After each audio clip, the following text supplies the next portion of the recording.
Mimicry ആർട്ടിസ്റ്റാന്ന് പറഞ്ഞിരുന്നു. എന്തെങ്കിലും ഇദ്ദേഹം അസാധ്യ മിമിക്രി ആർട്ടിസ്റ്റാണ്, നിങ്ങൾ കണ്ടിട്ടുണ്ടാവും.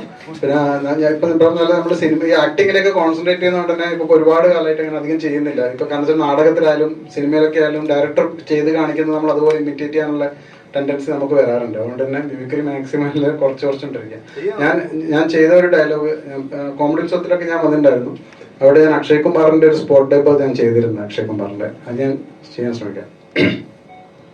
हाय, दिस इज अक्षय कुमार बात कर रहा हूँ. नाम 72, जिला मलकानपुर गाँव तासी, सर पे हाथ रब्दा और हाथ में 786. Thank you. മലയാളത്തിലൊന്ന് പറയാമോ അക്ഷയ് കുമാർ? നിങ്ങളെല്ലാവരും ലീച്ച് കാണണം. സാർ എന്തെങ്കിലും ഞാനീ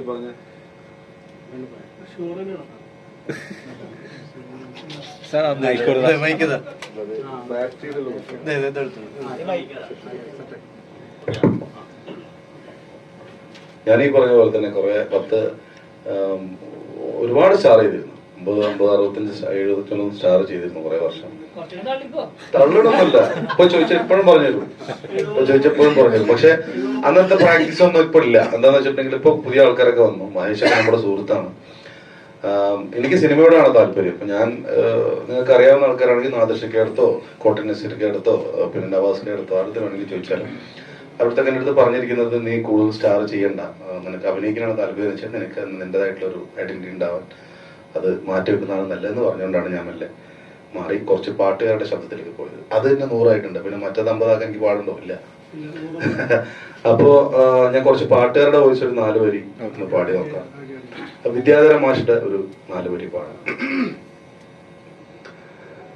കണ്ണ് നട്ട് കാത്തിരുന്നിട്ടും എന്റെ കരളിന്റെ കരിമ്പ് തോട്ടം കട്ടെടുത്തതാരാണ്? ഓ കട്ടെടുത്തതാരാണ്? പിന്നെപ്പോ അറിയാലോ, പിന്നെ അത്യാവശ്യം സിംഗേഴ്സ് ഒക്കെ ചെയ്യാറുണ്ട്. ഇപ്പൊ ജാനകിയമ്മയുടെ കുറെ പേര് ചെയ്യുന്നുണ്ട്, ഞാൻ ചെയ്യുന്നുണ്ടെന്നുള്ളൂ. ഭയങ്കര സംഭവമായിട്ടൊന്നും പറയുന്നില്ല. എന്നാലും ഞാനായിട്ട് കുറച്ച് പാട്ടുകൾ സെലക്ട് ചെയ്തിട്ട് അത് പിന്നീട് വൈറലായിട്ടുണ്ട്. അങ്ങനെ ഒരു പാട്ട് കാണാം.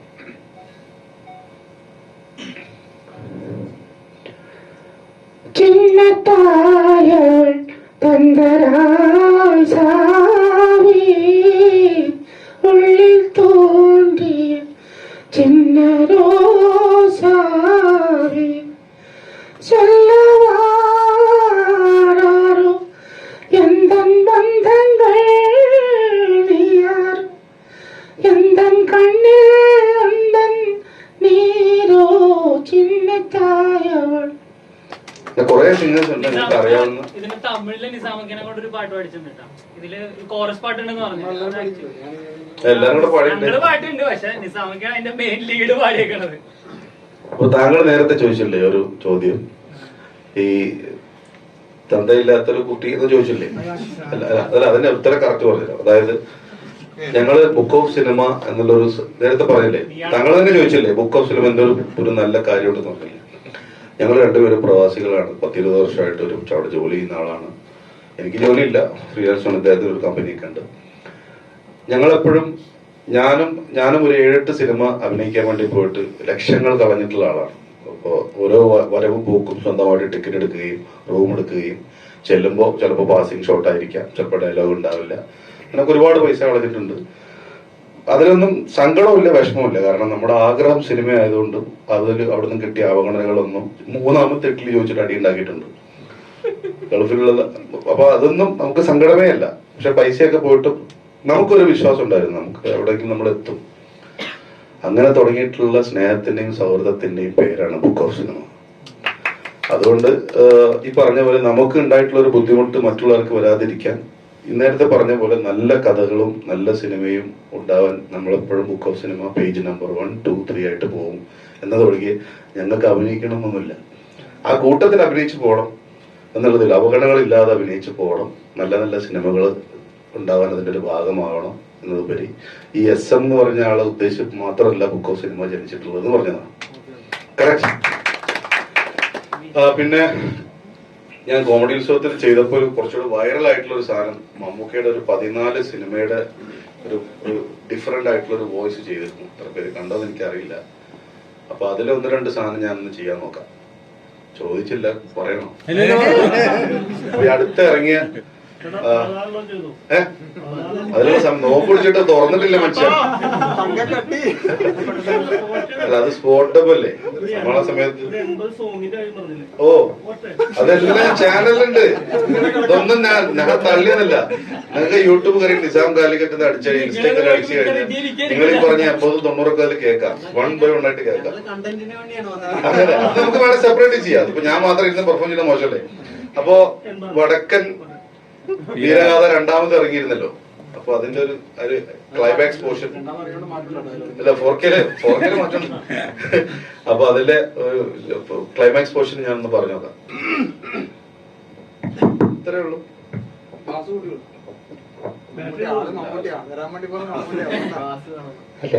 പറഞ്ഞോട്ടെ.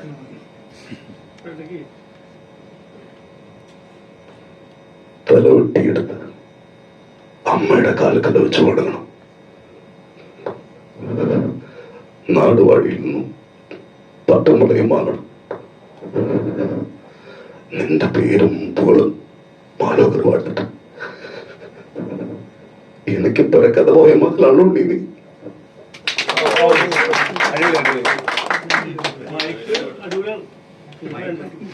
മൈക്ക് അടിപൊളിയാവണമെങ്കിൽ അണ്ണാക്കിന്ന് വരണം. അപ്പോഴേ മൈക്ക് നന്നാവുള്ളൂ.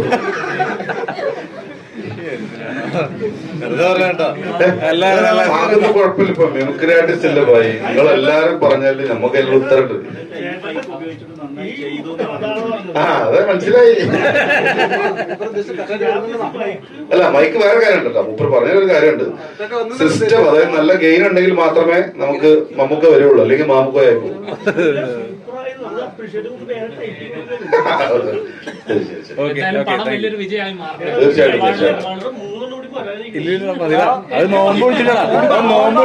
അത് കുഴപ്പമില്ല. നോമ്പൊക്കെ നമുക്ക് സാധാരണ കലാകാരന്മാരുടെ അടുത്ത് നമുക്ക് തിരിച്ചു തരാൻ പറ്റിയത് ഈ പറഞ്ഞ പോലെ നമ്മുടെ കലയും സ്നേഹവും മാത്രമേ ഉള്ളൂ. അതിന് നമ്മൾ തരാം. എന്താ 3ാമത്തോ? മൃഗയിലെ ടോണ് കുറച്ച് ചേഞ്ചസ് ഉണ്ട്. അതൊന്ന് ഞാൻ പറഞ്ഞു നോക്കാം. അച്ചോ, ഒന്ന് കൊമ്പസരിക്കണം. ഒരു തുള്ളി ഞാൻ കുടിച്ചിട്ടല്ല അച്ചോ. നേരം കൊടുക്കാത്ത ഞാൻ ചങ്കു പൊട്ടി ചത്തു. പുള്ളി കിടന്ന തിങ്ങ.